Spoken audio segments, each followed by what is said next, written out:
पाहायचे आहे. चला तर मग भेटूयात त्यांना. नमस्कार मित्रांनो. हाय लुना. हाय मुला. हाय लुना. हाय लुना. तुम्ही काय करताय बरं? आम्ही छान आहोत, ढगांसोबत खेळतोय. तुला पण खेळायचं आहे? मला ट्रेन दिसते आणि तिकडे ड्रॅगन. मला कोंबडी दिसतेय. हो, एक मोठी कोंबडी. तुम्ही पाहिलं मित्रांनो, कधी कधी ढग कापसासारखे पांढरे दिसतात, पण कधी कधी ढग काळेभोर होतात. त्यामुळे थंडावा पसरतो आणि मग पाऊस येतो. तुम्ही ढगांचा गडगडाट ऐकला? तिकडे चमकणारी वीज पाहिली? आपण या सगळ्या बदलांना म्हणतो हवामान. काही वेळा हवामान उष्ण तर काही वेळा ते थंड व बर्फाळ सुद्धा असते. हवामानातील बदल हा वर्षभरातील वेगवेगळ्या वेळा आणि तुम्ही राहत असलेला प्रदेश यावर सुद्धा अवलंबून असतो. पुन्हा आपल्या मित्रांना विचारूया की त्यांना आकाशात काय दिसते. मला विमान दिसतंय. मला एक पक्षी. मला तर तू दिसते लुना. आकाशात अशा भरपूर गोष्टी आहेत ज्या आपण पाहू शकतो. आकाशात एक चमकदार वस्तू, सांगू शकाल ती काय आहे ते? सूर्य.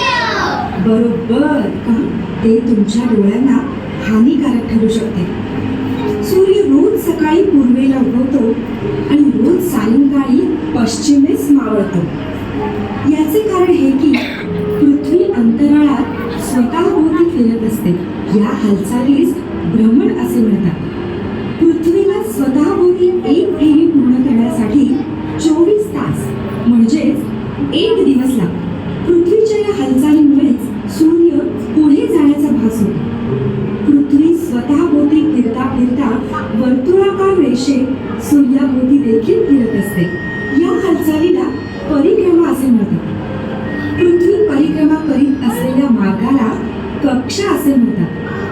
एक परिक्रमा पूर्ण करण्यासाठी पृथ्वीला साधारण 365 दिवस लागतात. पृथ्वी परिक्रमा करत असताना झुकलेली असल्यामुळे तिचा उत्तर गोलार्ध हा नेहमीच उत्तर ध्रुवाकडे निर्देशित असतो आणि हेच आपल्या ऋतूंचे रहस्य आहे. परिक्रमा करणाऱ्या पृथ्वीला लक्षपूर्वक पहा. झुकलेला भाग हा नेहमीच उत्तर ध्रुवाकडे निर्देशित असतो. पृथ्वी जेव्हा परिक्रमा पूर्ण करत असते तेव्हा उत्तर गोलार्ध हा कधी सूर्याच्या जवळ तर कधी सूर्यापासून लांब असतो. जेव्हा उत्तर गोलार्ध सूर्याकडे झुकलेला असतो तेव्हा उन्हाळा आणि जेव्हा सूर्यापासून लांब असतो तेव्हा हिवाळा असतो.